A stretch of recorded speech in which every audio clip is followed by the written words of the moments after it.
చామగడ్డ పులుసు చేస్తున్నాం. చామగడ్డ ఎగ్ ముందు ఆయిల్ వేసుకుని మెంతులు వేగిన తర్వాత ఆనియన్స్ వేసి అవి కూడా వేగాక చామగడ్డ, ములక్కాయ, చిలకడదుంప, టమాటా, పచ్చిమిర్చి అన్నీ వేసి బాగా మగ్గిన తర్వాత అందులో ఉప్పు, కారం, పసుపు వేసి కొంచెం చింతపండు పులుసు వేస్తాం.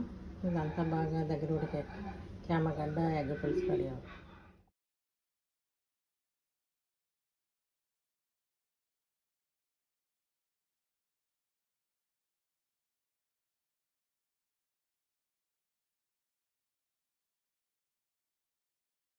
తోటకూర ఫ్రై చేస్తున్నాం.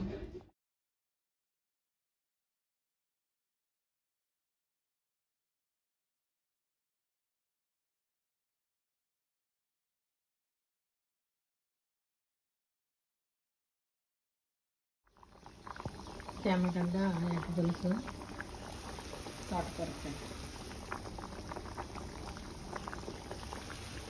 చామగడ్డ ఎగ్ పులుసు, తోటకూర ఫ్రై.